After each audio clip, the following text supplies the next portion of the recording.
কক্সবাজারে পাহাড় ধসে মা মেয়ে নিহত, আহত দুইজন হাসপাতালে, নিখোঁজ এক। ফেনীতে দুটি নদীর বাঁধ ভেঙে নতুন এলাকা প্লাবিত, বান্দরবানের আরও অবনতি। নোয়াখালীর কিশোর মিলন হত্যা মামলার মূল আসামিদের বাদ দিয়ে চূড়ান্ত প্রতিবেদন দাখিল, চাপের মুখে মামলা তুলে নিলেন মা। রাজধানীর খিলক্ষেতে কিশোর নাজিম হত্যার ৩ মাস পরও লাশ বুঝে পায়নি পরিবার, পুলিশের সঙ্গে খুনিদের যোগ সাজসের অভিযোগ। সড়ক দুর্ঘটনার ব্যাপকতার জন্য নিয়ন্ত্রণ সংস্থার সীমাবদ্ধতা আর অতি মুনাফালোভী পরিবহন ব্যবসায়ীদের দুষছেন বিশেষজ্ঞরা, দায়সারা জবাব কর্তৃপক্ষের। এবং বৃষ্টির কারণে যথাসময়ে আড়তে পৌঁছাতে পারছেন না ব্যবসায়ীরা, পচে নষ্ট হচ্ছে রাজশাহীর আম, লোকসানে আড়তদাররা। প্রক্রিয়াজাত শিল্প কারখানা স্থাপনের তাগিদ।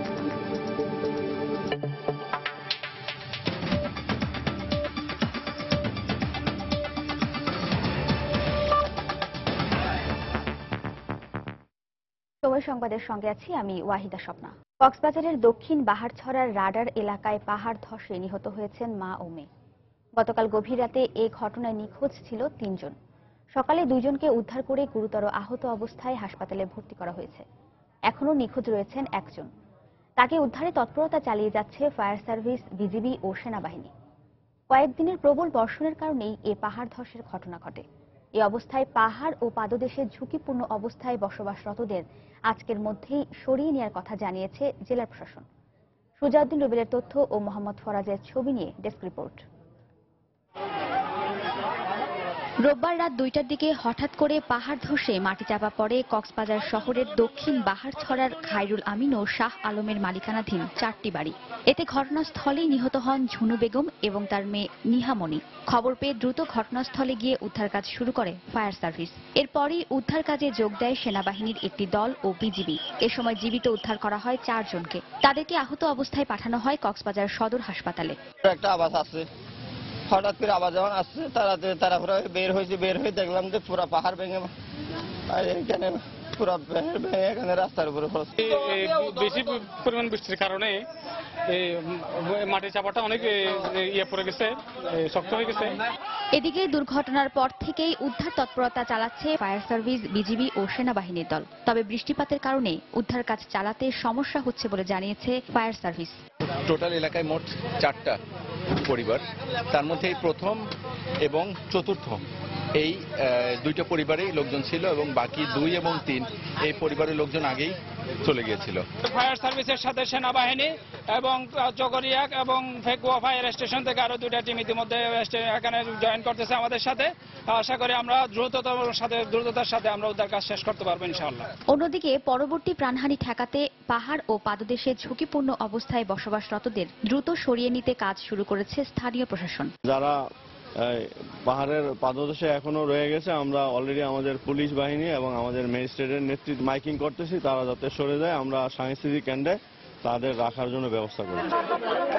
প্রতি বছরই বর্ষা মৌসুমে পাহাড় ধসে ঘটছে প্রাণহানির ঘটনা। তাই শুরু হয়েছিল পাহাড়ে ঝুঁকিপূর্ণভাবে বসবাসকারীদের সরিয়ে নেওয়ার প্রক্রিয়া। এর মধ্যেই ঘটল এ দুর্ঘটনা। সময় সংবাদ, কক্সবাজার। এই মুহূর্তে দক্ষিণ বাহারছড়া এলাকায় আছেন আমাদের রিপোর্টার সুজাউদ্দিন রুবেল। সবশেষ খবর জানতে আমরা টেলিফোনে কথা বলবো তার সাথে। রুবেল, উদ্ধার তৎপরতার সবশেষ কি অবস্থা? আপনার এর আগে আমি যতটুকু জানিয়েছিলাম যে আপনার যে পাহাড় ধসের ঘটনা, এই ঘটনায় 2 জনের মৃতদেহ উদ্ধার করা হয়েছে এবং 4 জনকে জীবিত অবস্থায় উদ্ধার করা হয়েছে। নিখোঁজ ছিল আরো 3 জন। কিন্তু এই মুহূর্তে আমরা দেখতে পাচ্ছি যে এখানে আরো 2 জনের যে নিখোঁজ ছিল তাদের মধ্যে 2 জনের সন্ধান পাওয়া গেছে। তবে তাদেরকে এখন সদর হাসপাতালে নিয়ে যাওয়া হচ্ছে। তবে তারা জীবিত কিংবা মৃত এই বিষয়টি এখনো নিশ্চিত করেনি। তবে হাসপাতালে নিয়ে যাওয়ার পর তাদের বিষয়টি নিশ্চিত হওয়া যাবে। যে এখনো আমরা জানতে পেরেছি যে আরো একটি শিশু এখনো মাটি চাপা পড়ে আছে। তবে যতক্ষণ পর্যন্ত না ওই শিশুর লাশ উদ্ধার হবে ততক্ষণ পর্যন্ত সেনাবাহিনী, বিজিবি এবং ফায়ার সার্ভিসের উদ্ধারকারী দল উদ্ধার কার্যক্রম চালিয়ে যাবে বলে আমাদেরকে জানিয়েছেন।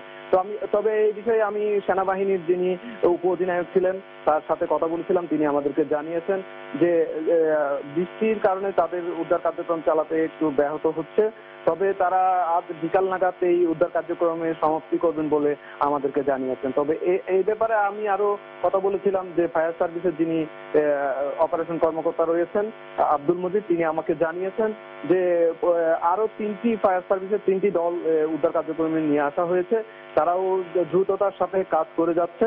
তবে একটি বিষয় তারা জানিয়েছেন যে এখানে ঘটনাস্থলটা শুরু এলাকা হওয়ায় যে তাদের উদ্ধারকারী যে যন্ত্রপাতি আছে সেগুলো নেওয়া যাচ্ছে না ঘটনাস্থলে, সেজন্য তাদের উদ্ধার কার্যক্রম চালাতে একটু ব্যাহত হচ্ছে। তবে তারাও দ্রুততার সাথে কাজ করছেন বলে আমাকে জানিয়েছেন। সর্বশেষ আরেকটা বিষয় আপনাকে জানিয়ে রাখি যে এখানে জেলা প্রশাসন আমাদেরকে জানিয়েছিলেন যে এখানে আরো 20 থেকে 30টি পর্যন্ত ঘরবাড়ি আরো ঝুঁকিপূর্ণ রয়েছে, তাদেরকে সরানোর জন্য মাইকিং চলছে। তবে তারা জানিয়েছে যে মাইকিং এর মাধ্যমে যদি তারা না করে তাহলে তাদেরকে ওখান থেকে সরিয়ে কক্সবাজার সাংস্কৃতিক কেন্দ্রে রাখা হবে। স্বপ্না। দর্শক, কক্সবাজারের দক্ষিণ বাহারছড়া এলাকায় পাহাড় ধসে নিখোঁজ একজনকে উদ্ধারে কাজ চালিয়ে যাচ্ছে ফায়ার সার্ভিস, বিজিবি ও সেনাবাহিনী দল। আর এ বিষয়ে আমাদের টেলিফোনে বিস্তারিত জানাচ্ছিলেন সহকর্মী সুজাউদ্দিন রুবেল। চলে যাচ্ছি পরের সংবাদে। মুহুরী নদীর পর এবার প্রবল বর্ষণ ও পাহাড়ি ঢলে ফেনীর কহুয়া নদীর একটি স্থানে বাঁধ ভেঙে প্লাবিত হয়েছে ফুলগাজীর আরো 3টি গ্রাম। বন্যার দ্বিতীয় দিনেও সেখানে চাহিদার তুলনায় ত্রাণের অপ্রতুলতা থাকলেও ক্ষতিগ্রস্তদের দাবি স্থায়ী সমাধানের। অন্যদিকে স্থানীয় উপজেলা প্রশাসন বলছে বানভাসীদের সাহায্যের জন্য ত্রাণ তৎপরতা অব্যাহত রাখা হবে। জুলহাস তালুকদারের ক্যামেরায় বিস্তারিত জানাচ্ছেন বখতিয়ার মুন্না। ভারতের ত্রিপুরা রাজ্যের পাহাড়ি ঢলে ফেনীর পরশুরামের মুহুরী নদীর পানির তোড়ে ফুলগাজীর পর এবার নতুন করে ভেঙেছে কহুয়া নদীর বৈরাগপুরের 30 মিটারের মতো বন্যা নিয়ন্ত্রণ বাঁধ। এতে ঢলের পানিতে ফুলগাজী সদর ইউনিয়নের আগের 8টির সাথে প্লাবিত হয়েছে আরো 3টি গ্রাম দক্ষিণ বরইয়া ও দরবারপুর ইউনিয়নের জগৎপুর এবং বসন্তপুর। পানি উন্নয়ন বোর্ড জানায় এই বাঁধের শ্রীচন্দ্রপুর, জয়পুর ও জগৎপুরের আরো 4টি স্থান রয়েছে চরম ঝুঁকিতে। দেখা দিয়েছে খাবারের সংকট। উপজেলা প্রশাসন খাবার, পানি, স্যালাইন সহ শুকনো খাবার বিতরণ করলেও তা প্রয়োজনের তুলনায় কম। আমরা আজকে 3 দিন খাওয়া খাইতে পারছি না। রাস্তাঘাট সব ভাঙি চুরি গেছে, ডুবি গেছে। এই শুকনা খাবারে আমাদের কি হবে? বারবার যে ঢলটা আসতেছে, এতে আমাদের বাড়ি ঘরে প্রচন্ড ক্ষতি হইতেছে। যে নদীর ভাটটা বারবার যেটা ভাঙতেছে, ওই ভাটটা যেন না ভাঙে, ওই ব্যবস্থা যাতে সরকার করে। ফুলগাজী উপজেলা চেয়ারম্যান মনে করেন পানি উন্নয়ন বোর্ড সময় মতো পদক্ষেপ নিলে ক্ষতির পরিমাণ কমবে। আমরা বারবার পানি উন্নয়ন বোর্ডকে জানিয়েছি, তারপরেও তারা শুকনো মৌসুমে মেরামত করে না। যদি শুকনো মৌসুমে মেরামত করতো ফুলগাজী বাজার সহ সাধারণ মানুষের, কৃষকদের এত ব্যাপক ক্ষয়ক্ষতি হতো না। এদিকে ক্ষতির পরিমাণ নিরূপণের কাজ চলছে জানিয়ে ফুলগাজী উপজেলা নির্বাহী কর্মকর্তা বলেন বানভাসীদের জন্য ত্রাণ তৎপরতা অব্যাহত থাকবে। ক্ষতির পরিমাণ নির্ধারণের জন্য আমরা জনপ্রতিনিধিদেরকে জানিয়েছি, ওনারা লিখিতভাবে আমাদেরকে ক্ষতির পরিমাণ জানাবেন। যতদিন মানুষ রান্না করে খেতে পারবে না ততদিন আমরা শুকনো খাবার বিতরণ করে যাব। পানি উন্নয়ন বোর্ড রোববার সন্ধ্যা 6টায় ফেনীর মুহুরী নদীর পরশুরাম পয়েন্টে পানি প্রবাহ রেকর্ড করেছে বিপদসীমার 69 সেন্টিমিটার নিচে। এখানকার ক্ষতিগ্রস্তরা মনে করছেন প্রায় প্রতি বছর ভাঙনের পর ত্রাণ ও সাময়িক সহযোগিতার চেয়ে বর্ষা মৌসুমের আগেই এই মুহুরী কহুয়া বন্যা নিয়ন্ত্রণ বাঁধের দুর্বল এবং ঝুঁকিপূর্ণ জায়গাগুলো মেরামত করা হলে তাদের কমবে নিত্য ক্ষতির পরিমাণটাও। ফুলগাজীর বৈরাগপুর গ্রাম থেকে বখতিয়ার মুন্না, সময় সংবাদ, ফেনী। এদিকে গত 4 দিনের টানা বর্ষণে বান্দরবানের বন্যা পরিস্থিতির আরো অবনতি হয়েছে। আজও বিপদসীমার ওপর দিয়ে প্রবাহিত হচ্ছে সাঙ্গু ও মাতামুহুরী নদীর পানি। এছাড়া গতকাল থেকে বিদ্যুৎ বিচ্ছিন্ন রয়েছে পুরো জেলায়। অব্যাহত বৃষ্টিতে গতরাতে নতুন করে প্লাবিত হয়েছে বান্দরবানের থানচি, লামা, আলীকদম ও সদর উপজেলার শতাধিক গ্রাম। এতে নতুন করে গৃহহীন হয়ে পড়েছে বহু পরিবার। সাঙ্গু ও মাতামুহুরী নদীর পানি বৃদ্ধি অব্যাহত থাকায় তলিয়ে গেছে জেলার বেশিরভাগ সড়ক।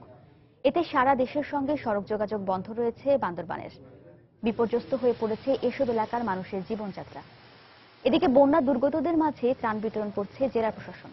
এছাড়া বন্যা পরিস্থিতি নিয়ন্ত্রণে খোলা হয়েছে 7টি আশ্রয় কেন্দ্র ও কন্ট্রোল রুম। প্রধানমন্ত্রী শেখ হাসিনার নেতৃত্বে সচিবালয়ে চলছে মন্ত্রিসভার নিয়মিত বৈঠক। সকাল 10টায় সচিবালয়ে এই বৈঠক শুরু হয়। বৈঠকে উপস্থিত আছেন শিল্পমন্ত্রী আমির হোসেন আমু, স্বাস্থ্যমন্ত্রী মোহাম্মদ নাসিম, বাণিজ্যমন্ত্রী তোফায়েল আহমেদ, কৃষিমন্ত্রী মতিয়া চৌধুরী সহ মন্ত্রিসভার গুরুত্বপূর্ণ সদস্যরা। আজকের বৈঠক থেকে গুরুত্বপূর্ণ সিদ্ধান্ত আসার কথা রয়েছে।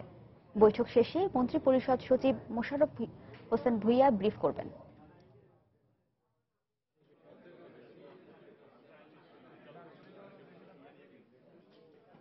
অবরোধের সময় পেট্রোল বোমা হামলায় আগুনে পুড়ে ৪২ জনের মৃত্যুর ঘটনায় করা হত্যা মামলায় বেগম খালেদা জিয়া সহ ৪ জনের বিরুদ্ধে তদন্ত প্রতিবেদন দাখিলের দিন ১৩ই অক্টোবর ঠিক করেছেন আদালত।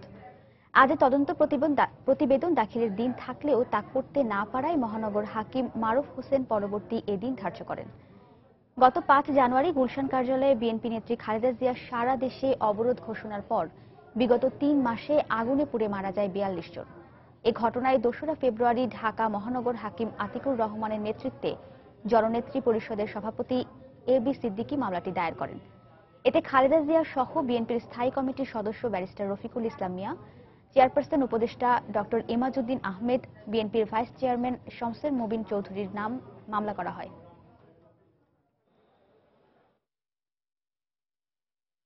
সময় সংবাদে আরও থাকছে।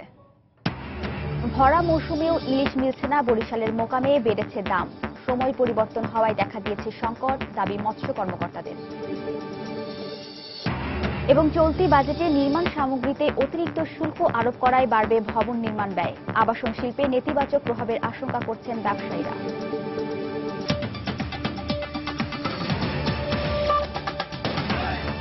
মেগা এবারে বাজারে নিয়ে এসছে মেগা ফ্লোরোস্কেল ডাবল মনিটরিং এর মাধ্যমে আপনার ওজন মনিটরিং সম্ভব। নোয়াখালীর কোম্পানিগঞ্জে চাঞ্চল্যকর কিশোর মিলন হত্যার ৪ বছর পেরুলেও ন্যায় বিচার থেকে বঞ্চিত তার পরিবার। উল্টো মামলার মূল আসামিদের কোনো সংশ্লিষ্টতা পাওয়া যায়নি উল্লেখ করে কাউকে অভিযুক্ত না করেই সম্প্রতি চূড়ান্ত প্রতিবেদন দাখিল করেছেন তদন্তকারী কর্মকর্তা। এদিকে মিলনের মায়ের অভিযোগ, পুলিশ ও প্রভাবশালীদের চাপে আদালতে মামলা না চালানোর আবেদন জানাতে বাধ্য হয়েছেন তিনি। অন্যদিকে এ ঘটনায় ক্ষোভ প্রকাশ করে মামলা পুনর্তদন্তের দাবি জানিয়েছেন জেলা আইনজীবী সমিতির সভাপতি। ২০১১ সালের ২৭ জুলাই মিলনকে আটকের পর ডাকাত বলে জনতার হাতে তুলে দেয় পুলিশ। লাথি, ঘুষি ও ইট দিয়ে থেতলে নির্মমভাবে হত্যা করা হয় তাকে। সাইফুল্লাহ কামরুলের পাঠানো তথ্য ও জামাল উদ্দিনের ছবি নিয়ে ডেস্ক রিপোর্ট। ২০১১ সালের এই দিনে নোয়াখালীর কোম্পানিগঞ্জের চর ফকিরার গিয়াসউদ্দিনের ছেলে শামসুদ্দিন মিলনকে চরকাকড়া এলাকায় আটকের পর স্থানীয় ইউপি সদস্য জামাল উদ্দিন ও এক ইউপি সদস্যার স্বামী নিজামুদ্দিন মানিক ডাকাত সাজিয়ে পুলিশের হাতে তুলে দেয়। স্থানীয়ভাবে মোবাইলে ধারণকৃত চিত্রে দেখা যায় তৎকালীন কোম্পানিগঞ্জের এসআই আকরাম উদ্দিন, কনস্টেবল আব্দুর রহিম ও হেমারঞ্জন চাকমা জনতার হাতে তুলে দিলে লাথি, ঘুষি, পিটিয়ে ও ইট দিয়ে থেতলে নির্মমভাবে হত্যা করা হয় মিলনকে। এ ঘটনায় নিহতের মা কোহিনুর বেগম বাদী হয়ে একটি হত্যা মামলা দায়ের করেন। কিন্তু ভিডিও দেখে গ্রেপ্তার করা ৯ জন ও সংশ্লিষ্ট পুলিশদের নাম বাদ দিয়েই গত ৫ জুলাই আদালতে চূড়ান্ত প্রতিবেদন দিয়েছে জেলা গোয়েন্দা পুলিশ। এতে ক্ষোভ প্রকাশ করে মামলার পুনঃতদন্তের দাবি জানিয়েছেন জেলা আইনজীবী সমিতির সভাপতি। আসামের 164 স্বীকারোক্তিমূলক জবানবন্দি হচ্ছিল। এটা যেহেতু পুলিশ নিজেরা জড়িত এই ঘটনায়, তারা নিজেদের বিরুদ্ধে নিজেরা মামলা চার্জশিট দিবে না, এটা শিওর হয়ে আমি যতটুকু জেনেছি যে এই বাদিনীকে, এই মামলার এজাহারকারিনীকে সাবসৃষ্টি করে মামলা প্রত্যাহারের জন্য একটা দরখাস্ত দাখিল করেছে।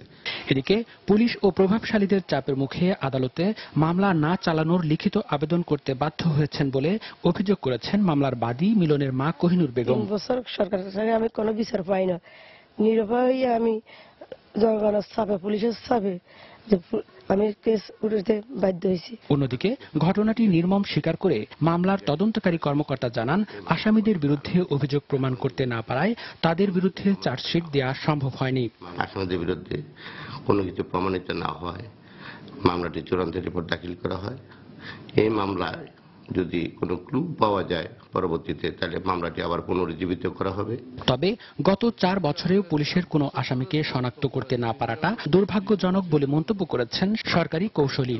দুর্ভাগ্যজনক হলো সত্য যে পুলিশ বা তদন্তকারী কর্মকর্তাগণ বিগত ৪ বছরও কোনো আসামিকে শনাক্ত করে প্রতিবেদন দিতে পারেন না, সব সাসপেক্টেড ছিল।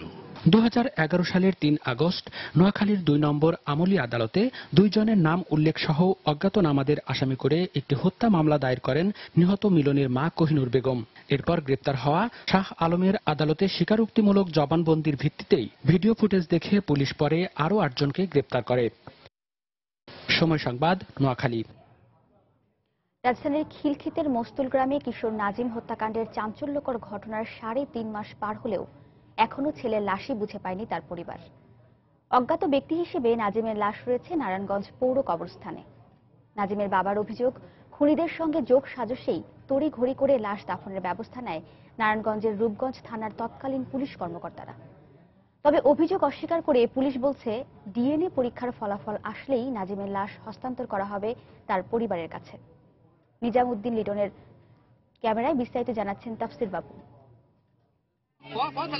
চুরির অপবাদে নির্দয়ভাবে পেটানোর পর 16 বছর বয়সী কিশোর নাজিমের লাশ ফেলে দেওয়া হয় বালু নদীতে। 3 দিন পর মরদেহ ভেসে ওঠে নারায়ণগঞ্জের রূপগঞ্জে। সেখান থেকে লাশটি উদ্ধার করে পুলিশ। খবর পেয়ে পরদিন থানায় আসেন নাজিমের বাবা মা, তবে ছেলের লাশ পাননি। কারণ 24 ঘন্টার মধ্যে ময়না তদন্ত শেষে লাশটি বেওয়ারিশ হিসেবে দাফন করে দেয়া হয়। নাজিমের বাবার অভিযোগ, খুনিদের যোগসাজশে তড়িঘড়ি করে লাশ দাফনের ব্যবস্থা নিয়েছিল পুলিশ।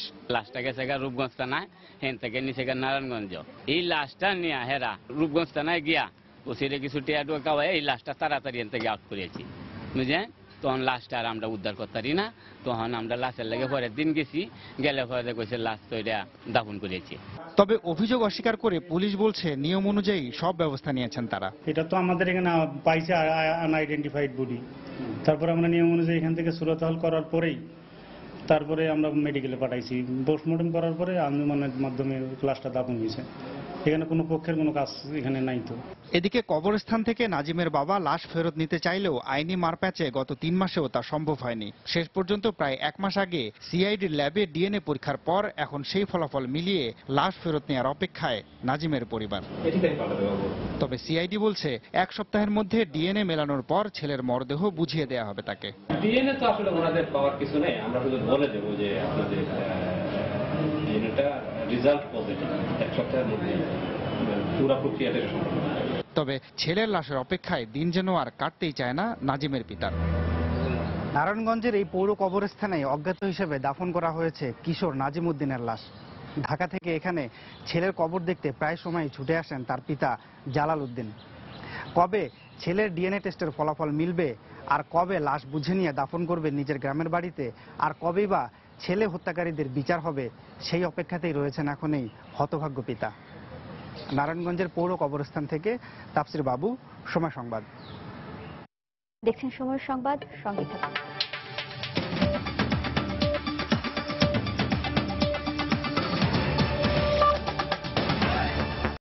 মিয়ানমার সীমান্তবর্তী বাংলাদেশের শাহপরীর দ্বীপের বাসিন্দাদের সবার জীবনেই কোনো না কোনোভাবে মানব পাচারের প্রভাব রয়েছে। সেখানকার গ্রামের সহজ সরল মানুষদের ভুলিয়ে ভালিয়ে নয়তো জোর করে তুলে নিয়ে যাচ্ছে পাচারকারীরা। সম্প্রতি এমনটাই উঠে এসেছে নিউ ইয়র্ক টাইমসের প্রতিবেদনে। শুক্রবার প্রকাশিত প্রতিবেদনটিতে বলা হয়েছে, এই জনপদের বাসিন্দাদের বেশিরভাগই নিরাপত্তাহীনতায় ভুগছে। প্রতিবেদনে আরও বলা হয়, মাত্র কয়েক মাস আগে এই অভিবাসী সংকটের চিত্র প্রকাশ হলেও শাহপরীর লোকজন কয়েক বছর ধরে এই সমস্যার মধ্যে রয়েছে। পাচারকারীরা নৌবাহিনীর চোখে ধুলা দিতে মাছ ধরার নৌকা ব্যবহার করে বলেও জানায় তারা। অনেক নতুন লোকজন এখন এই চক্রের সঙ্গে জড়িয়ে পড়ছে। এছাড়া মিয়ানমার থেকে পালিয়ে আসা রোহিঙ্গারাও সেখানেই আশ্রয় নেওয়ায় সমস্যা আরও প্রকট হয়ে দাঁড়াচ্ছে বলেও প্রতিবেদনে জানানো হয়।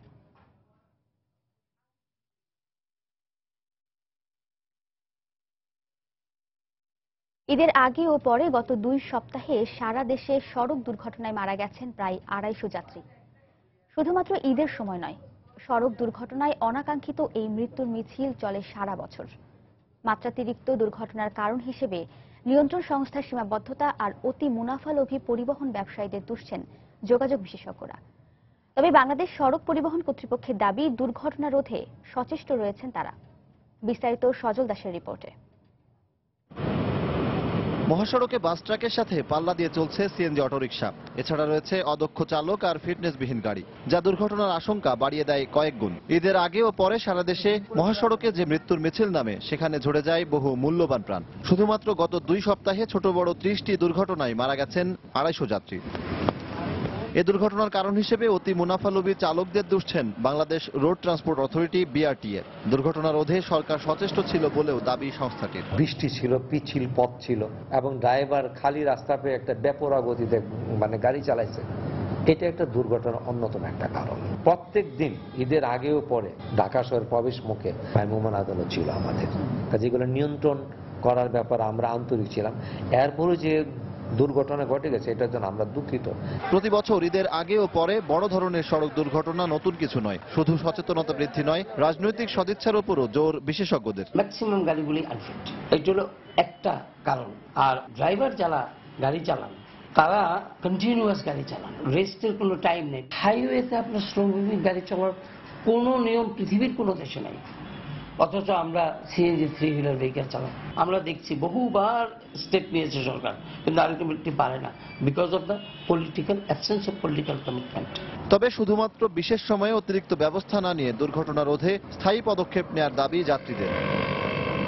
দেশের যোগাযোগ ব্যবস্থার উন্নয়নের পাশাপাশি সড়ক দুর্ঘটনা প্রতিরোধে নেওয়া হয়েছে নানা পদক্ষেপ, কিন্তু তারপরও সড়ক দুর্ঘটনা কমছেই না। যোগাযোগ বিশেষজ্ঞরা বলছেন, সড়ক দুর্ঘটনা প্রতিরোধে পরিবহন সংশ্লিষ্টদের সচেতনতার পাশাপাশি প্রয়োজন আইন শৃঙ্খলা রক্ষাকারী বাহিনীর কঠোর পদক্ষেপের। ঢাকা সিলেট মহাসড়কের নরসিংদী থেকে সজল দাস, সময় সংবাদ। দেশে বিদ্যুৎ উৎপাদন বাড়ায় পুরো দেশে কমেছে লোডশেডিং, এমনটাই মনে করছে এর সুফল ভোগ করা গ্রামাঞ্চলের মানুষ। এদিকে ক্রমবর্ধমান বিদ্যুৎ চাহিদা মেটাতে প্রতি বছর 1200 থেকে 1500 মেগাওয়াট নতুন সংযোগ দেওয়ার লক্ষ্যে কাজ করছে সরকার। গতকাল NSC সভাকক্ষে 7ম পঞ্চবার্ষিক পরিকল্পনায় অবকাঠামো উন্নয়নের পরামর্শক সভায় একথা বলেন বিদ্যুৎ ও জ্বালানি প্রতিমন্ত্রী। এ সময় তিনি বলেন, শিল্প কারখানার নিজস্ব বিদ্যুৎ উৎপাদনে গ্যাসের ওপর নির্ভরশীলতা কমাতে হবে। আগে সমস্যা ছিল, ছেলেবেলে পড়তে পারতো না, কারেন্ট চলে যেত। আগে 1 ঘন্টা 1.5 ঘন্টা পর্যন্ত থাকতো, এখন তা থাকে না। এখন যায় হয়তো 10-15-20 মিনিটের মধ্যে চলে আসে। বর্তমানে বিদ্যুৎ ব্যবস্থা অনেকটা ভালো, আগে যেমন বিদ্যুৎ যেত এখন তেমনটা যায় না। ইরির আবারটা ঠিক মতো হতো না, অনেক সময় কারেন্টের বিদ্যুৎ ঘন ঘন যাতে কৃষকরা খুব হতাশার মধ্যে পড়তো, এখন সেই হতাশাটা আর নাই। নতুন নতুন এলাকাতে এখন বিদ্যুৎ যাচ্ছে এবং আগের চাইতেও বিদ্যুতের অবস্থা খুব ভালো এখন।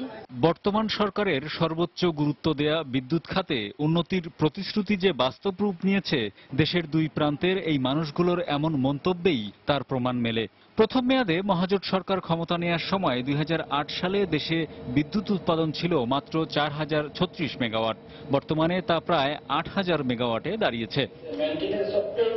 রোববার অবকাঠামো উন্নয়নের এক পরামর্শক সভায় জ্বালানি প্রতিমন্ত্রী জানান, বিদ্যুৎ উৎপাদনের ক্রমবর্ধমান ধারা অব্যাহত থাকবে। যারা পুরনো ক্যাপটিভ আছেন তারা যেন কো জেনারেশনে যান, অর্থাৎ মূলত তারা যেন 60% এফিসিয়েন্সি বা 70% এফিসিয়েন্সিতে কো জেনারেট করে তারা গ্যাসটাকে যেন ব্যবহার করতে পারেন। 13টা পাওয়ার প্ল্যান্ট আগামী বছরে আমরা সংযোগ হবে আমাদের জেনারেশনে, আর প্রতি বছর আমাদের টার্গেট হলো প্রায় 1200 থেকে 1500 মেগাওয়াট সংযোগ করা।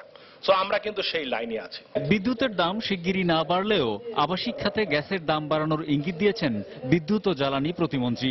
আর সভায় পরিকল্পনা মন্ত্রী বলেন, নির্ধারিত সময়ে প্রকল্প শেষ করা গেলে অপচয় রোধ করা সম্ভব হবে। সরকারের যে পরিকল্পনা যেগুলো আছে সেগুলো। হরিপদ সাহা, সময় সংবাদ, ঢাকা। আমাদের এখানে আরো।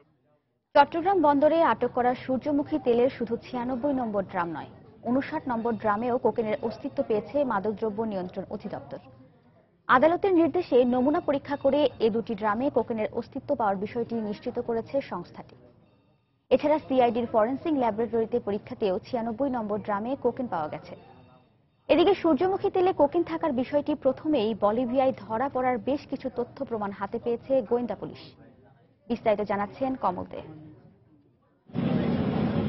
সূর্যমুখী তেলের আড়ালে কোকেন চালান আনার ঘটনা নিয়ে সৃষ্ট রহস্য কাটছে না। দিন যতই যাচ্ছে রহস্য ততই দানা বাঁধছে। 8 জুন চট্টগ্রাম বন্দরে এই চালান আটকের পর তাৎক্ষণিকভাবে যে পরীক্ষা করা হয় তাতে কোকেনের অস্তিত্ব পায়নি তদন্তকারী দল। পরবর্তীতে ঢাকায় পরীক্ষায় 160টি ড্রামের মধ্যে মাত্র 96 নম্বর ড্রামে পাওয়া যায় কোকেনের অস্তিত্ব। সবশেষ আদালতের নির্দেশে এর নমুনা পাঠানো হয় সিআইডি, মাদকদ্রব্য নিয়ন্ত্রণ অধিদপ্তর এবং আর্ম ফোর্সেস ল্যাবে। ইতিমধ্যে সিআইডি এবং মাদকদ্রব্য নিয়ন্ত্রণ অধিদপ্তরের ফলাফল পেয়েছে মামলা তদন্তকারী গোয়েন্দা পুলিশ। 96 নম্বর ব্যারেলের দুটোতেই আসছে যে পজিটিভ কোকেন, আর আরেকটা আসছে যে 59 নম্বর ব্যারেল, সেটা সন্দেহ করা হচ্ছে তবে এখনো এটা ফাইনাল এখনো করা বলা যাচ্ছে না। বলিভিয়া থেকে উরুগুয়ে হয়ে এই চালান বাংলাদেশে আনার ব্যাপারে বেশ কিছু গুরুত্বপূর্ণ নথিপত্র পেয়েছে গোয়েন্দা পুলিশ। এতে দেখা গেছে পাচারের আগে বলিভিয়ায় পরীক্ষার সময় কোকেনের অস্তিত্ব ধরা পড়েছিল। কাস্টমসের বা অথরিটি আছে যারা, তারা এটা পরীক্ষা করে এর ভিতরে ঘনত্ব জাতীয় একটা পদার্থ আছে বলে তারা সন্দেহ পোষণ করে এবং তাদের রিপোর্টে একটা কথা উল্লেখ করেছে যে নট টু ট্রান্সফার। সম্ভবত এই রিপোর্টটা তারা গোপন করেছিল। এদিকে এই চালান পাচারের সাথে সম্পৃক্ত ব্রিটেনে অবস্থিত ফজলু এবং বকুল মিয়ার ঠিকানা নিশ্চিত হয়েছে পুলিশ। কোকেনের ঘটনায় যারা দেশের বাইরে অবস্থান করছে তাদের ঠিকানা সঠিক আছে কিনা সেটা জানা এবং তাদেরকে আরো জিজ্ঞাসাবাদের জন্য আমরা ইন্টারপোলের সহায়তা নিচ্ছি। কোকেন চালান আটকের ঘটনায় বন্দর থানায় দায়েরকৃত মামলায় পুলিশ এ পর্যন্ত 5 জনকে গ্রেপ্তার করেছে। গ্রেপ্তারকৃতদের 10 দিনের রিমান্ড জিজ্ঞাসাবাদ শেষে আবারও গোয়েন্দা পুলিশ রিমান্ডের আবেদন করবে বলে জানা গেছে।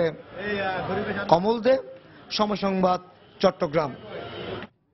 ভরা মৌসুমেও কাঙ্ক্ষিত ইলিশ নেই বরিশালের মোকামে। পাইকারি বিক্রেতারা বলছেন চাহিদা অনুযায়ী ইলিশ না থাকায় দাম অনেক বেশি। এদিকে জেলা মৎস্য কর্মকর্তার দাবি ইলিশের ভরা মৌসুমের সময় পরিবর্তন হওয়ায় মাছ পাওয়া যাচ্ছে না। বিস্তারিত জানাচ্ছেন ফিরদাউস সোহাগ।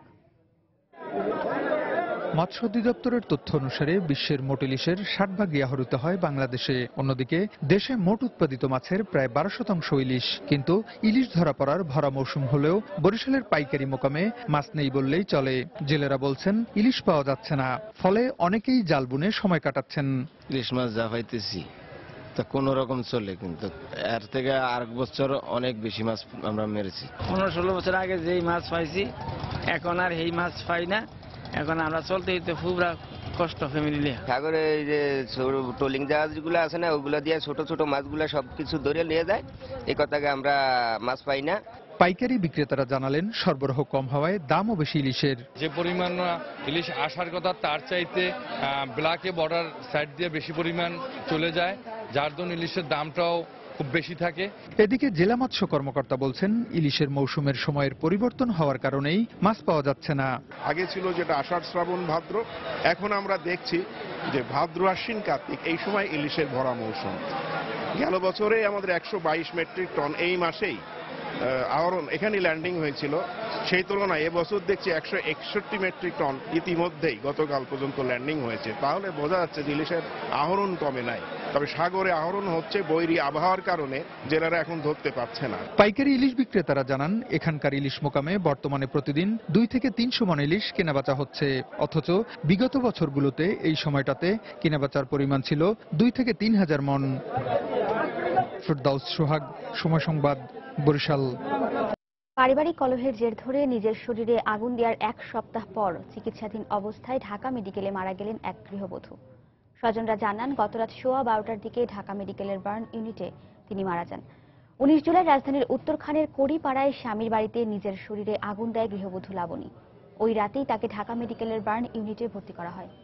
লাবণীর বাবা মায়ের অভিযোগ, বিয়ের পর বিভিন্ন বিষয়ে লাবণী ও তার স্বামীর মধ্যে ঝগড়া লেগে থাকত। এছাড়া শ্বশুর শাশুড়িও তার মেয়েকে শারীরিক নির্যাতন করত বলেও অভিযোগ রয়েছে। তিনি ইংলিশ মিডিয়াম স্কুলের শিক্ষকতা করতেন বলে পারিবারিক সূত্রে জানা যায়। লাবণীর জাহিদ নামে 2.5 বছরের এক ছেলে রয়েছে। পটুয়াখালীতে গুলিতে নিহত হয়েছেন হত্যা মামলার আসামি তরিকুল ইসলাম। র্যাবের দাবি বন্দুক যুদ্ধে নিহত হয়েছে সে। ভোর 4:30টার দিকে শহরের বিসিক শিল্প এলাকায় এ ঘটনা ঘটে। সদর থানার ভারপ্রাপ্ত কর্মকর্তা তারিকুল ইসলাম জানান গোপন সংবাদের ভিত্তিতে ওই এলাকার একটি বাড়িতে অভিযান চালায় র্যাব 11। এ সময় তাদের লক্ষ্য করে গুলি ছোড়ে তরিকুল ইসলাম তরু ও তার সহযোগীরা।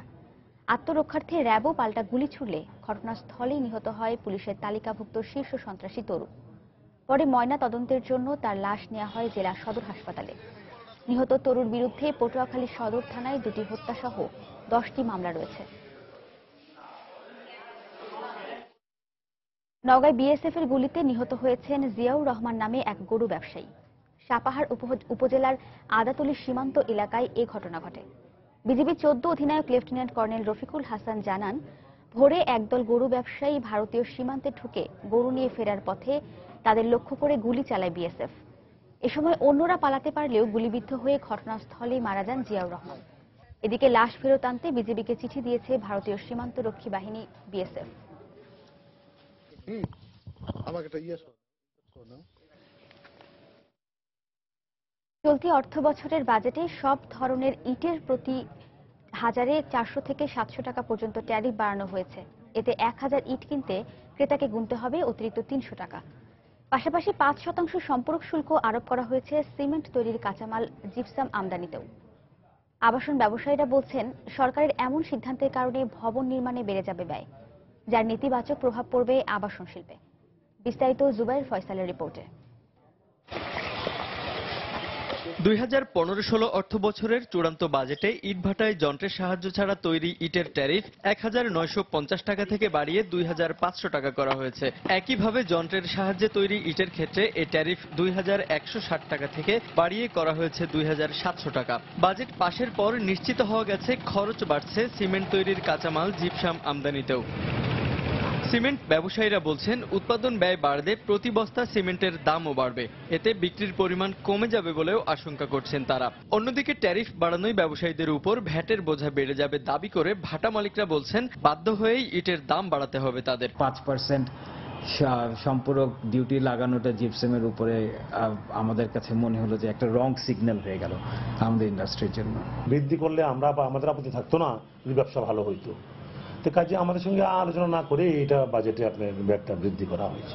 ভবন নির্মাণে আনুষঙ্গিক এসব উপাদানের দাম বাড়লে আবাসন শিল্প মারাত্মক ক্ষতিগ্রস্ত হবে বলে মনে করছেন ব্যবসায়ীরা। তারা বলছেন, নির্মাণ ব্যয় বাড়লে শুধুমাত্র ফ্ল্যাটেরই দাম বাড়বে না, বরং এর সঙ্গে পাল্লা দিয়ে কমবে এ খাতে বিনিয়োগের পরিমাণও। এই সেক্টরকে বাঁচাতে হলে সেক্টরের সাথে যে সমস্ত রিলেটেড র মেটেরিয়ালস গুলো আছে, যেগুলো আমাদের আমদানি করতে হয়, এগুলোর উপরে ট্যাক্সটা কমাইতে হবে। এই সময়ে গত বছর ইটের দাম 3000 ইটের দাম ছিল হলো 15000 টাকা, সেই ইটের দাম এখন 30000 টাকা। ইটের এত ক্রাইসিস তৈরি হয়েছে, তাই সেইখানে এরপরে যদি আবার আপনার ট্যাক্স বসানো হয় এক্সট্রা, তাহলে তো সেটা কোথায় যা দাঁড়াবে আমরা জানি না। তবে চলতি বাজেটে ছোট ফ্ল্যাটের মূল্য সংযোজন কর কমানোর সঙ্গে অপ্রদর্শিত অর্থ বিনিয়োগের সুযোগ অব্যাহত রাখায় ফ্ল্যাট বিক্রি বেড়ে যাওয়ারও প্রত্যাশা করছেন ব্যবসায়ীরা।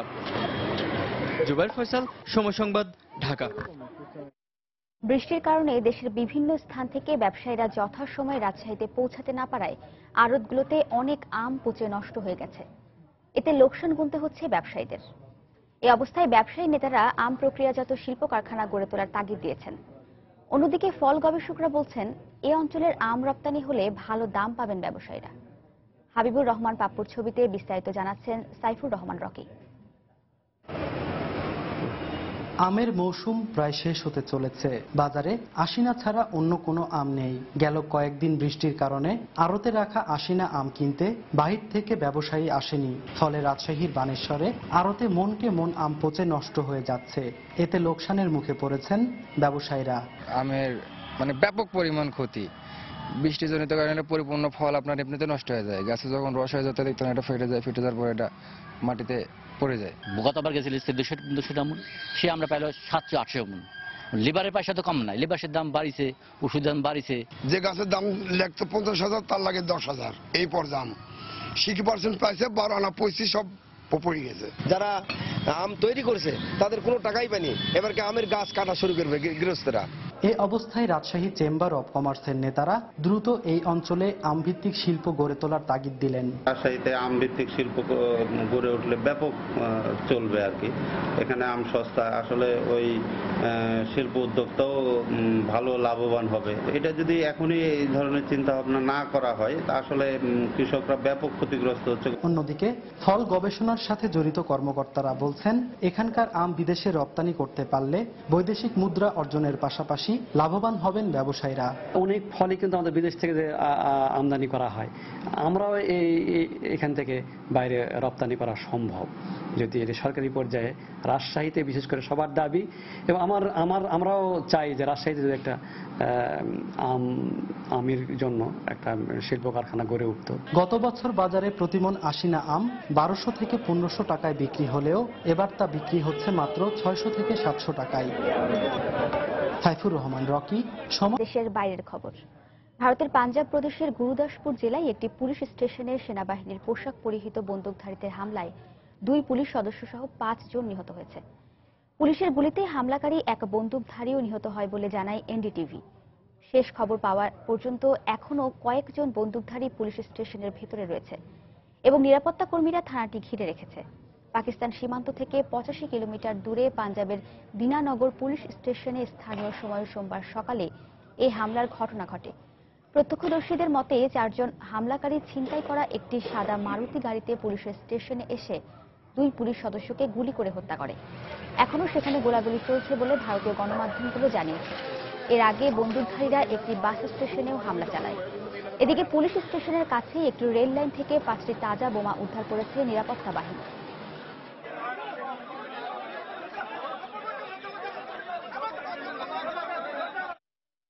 ভারতের পশ্চিমবঙ্গের পূর্বাঞ্চলীয় জেলা মুর্শিদাবাদে টানা কয়েকদিনের ভারী বৃষ্টিতে সৃষ্টি হয়েছে প্রবল বন্যা। জেলার বেশিরভাগ শহরের ভূমি ও রাস্তাঘাট এরই মধ্যে বৃষ্টির পানিতে তলিয়ে গেছে। কুয়ে ও দ্বারকেশ্বর নদীর পানি বিপদসীমার ওপর দিয়ে প্রবাহিত হওয়ায় বন্যার আশঙ্কায় রয়েছেন জেলার কমপক্ষে 12 গ্রামের বাসিন্দা। রাস্তাঘাট ডুবে যাওয়ায় জেলার বেশিরভাগ শহরে ব্যাহত হচ্ছে যোগাযোগ ব্যবস্থা। এছাড়াও ক্ষতিগ্রস্ত হয়েছে বহু ফসলি জমি। ভারতের উত্তরখণ্ডে ভারী বৃষ্টির কারণে সৃষ্ট ভূমিধস ও বন্যায় বিপাকে পড়েছে দেশটির বিভিন্ন স্থান থেকে আসা তীর্থযাত্রীরা। বন্যায় বেশিরভাগ সড়ক মহাসড়ক বৃষ্টির পানিতে ডুবে যাওয়ায় দেশটির অন্যান্য রাজ্যের সঙ্গে যোগাযোগ ব্যবস্থা পুরোপুরি ভেঙে পড়েছে। এদিকে টানা বৃষ্টির কারণে বন্যা পরিস্থিতি অপরিবর্তিত রয়েছে ভারতের মধ্যপ্রদেশেও।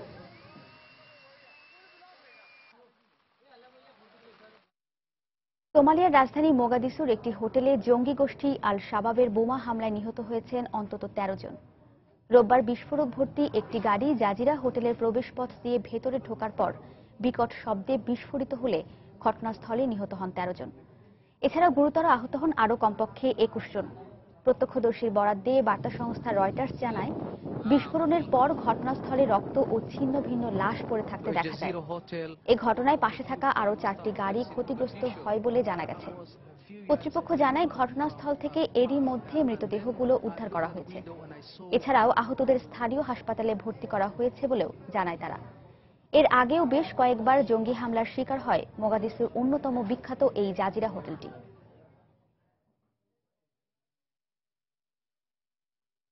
খেলার খবর। বৃষ্টির কারণে চট্টগ্রাম টেস্ট ড্র হলেও র্যাঙ্কিংয়ে উন্নতি হয়েছে বাংলাদেশের উইকেট রক্ষক ব্যাটসম্যান লিটন দাস ও লেগ স্পিনার জুবায়ের হোসেন লিখনের। সবশেষ প্রকাশিত র্যাঙ্কিংয়ে 19 ধাপ এগিয়ে লিটন রয়েছেন 80 নম্বরে, আর 7 ধাপ এগোনো জুবায়েরের অবস্থান 52তম। লিটন চট্টগ্রাম টেস্টে বাংলাদেশের একমাত্র ইনিংসে ক্যারিয়ারের প্রথম হাফ সেঞ্চুরি দেখা পান। পাশাপাশি জুবায়েরের নিয়েছিলেন 3টি উইকেট। ব্যাটসম্যানদের মধ্যে র্যাঙ্কিংয়ে বাংলাদেশিদের মধ্যে সবার উপরে রয়েছেন 26তম স্থানে থাকা ওপেনার তামিম ইকবাল। চট্টগ্রাম টেস্টে দক্ষিণ আফ্রিকার বিপক্ষে প্রথম ইনিংসে 57 রান করেন তিনি। তবে তৃতীয় ধাপ নিচে নেমে গেছেন মুমিনুল, 27তম স্থানে রয়েছেন তিনি। এক ধাপ এগিয়ে 28তম স্থানে রয়েছেন সাকিব আল হাসান, তবে মুশফিকুর আগের মতোই 49 নম্বরে রয়েছেন। তার সাথে যৌথভাবে একই স্থানে রয়েছেন মাহমুদুল্লাহ রিয়াদ। বোলিংয়ে অবশ্য সাকিব 15তম ও তাইজুল আছেন 41তম স্থানে। অন্যদিকে অলরাউন্ডার র্যাঙ্কিংয়ের শীর্ষস্থান অক্ষুণ্ণ রেখেছেন সাকিব, আর ব্যাটসম্যানদের তালিকায় শীর্ষস্থান ধরে রেখেছেন অস্ট্রেলিয়ান স্টিভ স্মিথ। কনকাকাফের খবর। উত্তর আমেরিকার শ্রেষ্ঠত্বের লড়াইয়ে আসরের চমক জ্যামাইকাকে হারিয়ে রেকর্ড 7মবারের মতো চ্যাম্পিয়ন হয়েছে মেক্সিকো। আসরে 6টি গোল করে গোল্ডেন বল শিরোপা জিতেছেন মেক্সিকোর গুয়ার্দাদো এবং 7টি গোল করে গোল্ডেন বুট শিরোপা জিতেছেন যুক্তরাষ্ট্রের ডেপসি। যুক্তরাষ্ট্রের ফিলাডেলফিয়ার লিঙ্কন ফিনান্সিয়াল মাঠে সমৃদ্ধ ইতিহাস ও পরিসংখ্যানের সাথে চলতি আসরে বিতর্কিত জয়কে সঙ্গী করেই জ্যামাইকার বিপক্ষে মাঠে নামে সাবেক চ্যাম্পিয়ন মেক্সিকো। অন্যদিকে অপরাজিত দল হিসেবে ফাইনালের টিকিট কাটা জ্যামাইকা ম্যাচের শুরুতে ছিল অপ্রতিরোধ্য, কিন্তু আসলে 5টি গোল করা আন্দ্রেস গুয়ার্দাদোর অভিজ্ঞতার সামনে ম্যাচের 31 মিনিটে প্রথম হার মানে ক্যারিবীয় অঞ্চলের দলটি। বাপায়ের দুর্দান্ত এক ভলি থেকে গোল করে এল ট্রিদের প্রথম লিড এনে দেন এই স্ট্রাইকার। পিছিয়ে থেকে দ্বিতীয়ার্ধে অনেকটাই এলোমেলো হয়ে যায় জ্যামাইকার রক্ষণদুর্গ। সেই সুযোগে ম্যাচের 47 মিনিটে করোনা ও 61 মিনিটে পিরালটার গোলে শিরোপার পথে অনেকটাই এগিয়ে যায় মেক্সিকো। ম্যাচের 80 মিনিটে ড্যারেন ম্যাটকোসের গোল শুধুই ব্যবধান কমায়, ফলে সব বিতর্ক পেছনে ফেলে রেকর্ড 7ম কনকাকাফের শিরোপা ঘরে তোলে মেক্সিকো।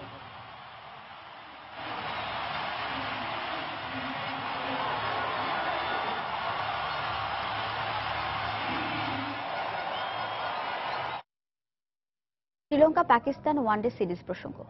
সিরিজের পঞ্চম ও শেষ ওয়ানডেতে পাকিস্তানকে 165 রানে হারিয়েছে শ্রীলঙ্কা। তবে হারলেও ৩-২ ব্যবধানে সিরিজ জিতেছে টিম পাকিস্তান। আগে ব্যাট করে কুশল পেরেরার সেঞ্চুরিতে 4 উইকেটে 368 রান করে লঙ্কানরা। জবাবে 37 ওভার 2 বলে মাত্র 203 রানে গুটিয়ে যায় পাকিস্তান। এদিন লঙ্কান ব্যাটসম্যান দিলশান ওয়ানডেতে 10,000 রানের ক্লাবে নাম লিখিয়েছেন। হাম্বানটোটায় টস জিতে আগে ব্যাট করে শ্রীলঙ্কা। এতে ওপেনিং জুটিতে স্বাগতিকদের দুর্দান্ত সূচনা এনে দেন দুই ওপেনার দিলশান ও পেরেরা। দুজনে মিলে যোগ করেন 164 রান। দিলশান ওয়ানডেতে 10,000 রান পূরণ করে আউট হন ব্যক্তিগত 62 রানে। এরপর পেরেরা ক্যারিয়ারের তৃতীয় সেঞ্চুরি তুলে নিয়ে ব্যক্তিগত 116 রানে আউট হন। পরে থিরিমান্নে 30 রান, চান্দিমাল 29 রান করে সাজঘরে ফেরেন। শেষে ম্যাথিউস 70 রান ও সিরিওয়ার্দানে 52 রানে অপরাজিত থাকলে রেকর্ড সংগ্রহ পায় লঙ্কানরা।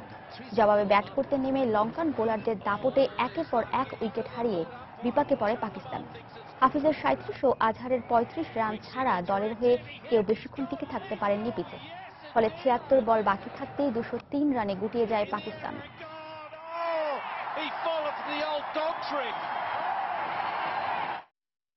এ পর্যায়ে শীর্ষ সংবাদ জানিয়ে দিচ্ছি আরেকবার। কক্সবাজারে পাহাড় ধসে মা মেয়ে নিহত, আহত 4 জন হাসপাতালে। নিখোঁজ 1, ফেনীতে 2টি নদীর বাঁধ ভেঙে নতুন এলাকা প্লাবিত, বান্দরবানের আরও অবনতি। নোয়াখালীর কিশোর মিলন হত্যা মামলার মূল আসামিদের বাদ দিয়ে চূড়ান্ত প্রতিবেদন দাখিল। চাপের মুখে মামলা তুলে নিলেন মা। রাজধানীর খিলক্ষেতে কিশোর নাজিম হত্যার 3 মাস পরও লাশ বুঝে পায়নি পরিবার, পুলিশের সঙ্গে খুনিদের যোগ সাজশের অভিযোগ। সড়ক দুর্ঘটনার ব্যাপকতার জন্য নিয়ন্ত্রণ সংস্থার সীমাবদ্ধতা আর অতি মুনাফালোভী পরিবহন ব্যবসায়ীদের দুষছেন বিশেষজ্ঞরা। দায় সারা জবাব কর্তৃপক্ষের। এবং বৃষ্টির কারণে যথাসময়ে আড়তে পৌঁছাতে পারছেন না ব্যবসায়ীরা, পচে নষ্ট হচ্ছে রাজশাহীর আম, লোকসানে আড়তদাররা। প্রক্রিয়াজাত শিল্প কারখানা স্থাপনের তাগিদ। এই ছিল এখনকার মতো। যে কোনো খবর পেতে ভিজিট করুন সময়নিউজ.টিভি। যে কোনো বাংলা লিংক, রবি ও সিটিসেল নম্বর থেকে সময় সংবাদের খবর, অনুষ্ঠান সম্পর্কে জানতে এবং যে কোনো তথ্য সময় সংবাদকে জানাতে ডায়াল করুন 16242 নম্বরে। এছাড়া এইমাত্র পাওয়া খবর মোবাইলে পেতে SMS করুন *SN লিখে পাঠিয়ে দিন 16242 নম্বরে। আর সঙ্গে থাকুন সময়।